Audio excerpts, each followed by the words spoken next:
صحيت وتاني يوم كان أغرب وأتقل من اللي قبله. الحبل كان لسه مكانه، بس شكله كان بيكبر وبيزيد.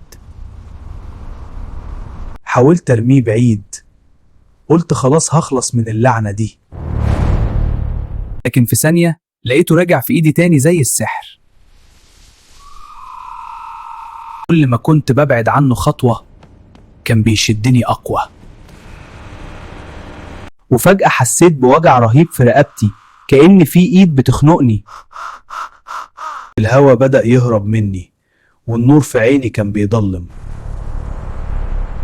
بصيت في المراية لقيت علامات زرقاء حقيقية ومخيفة.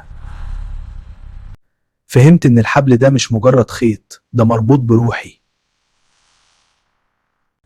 بقت حياتي هي العقدة، ومفيش مفر من الخنقة دي.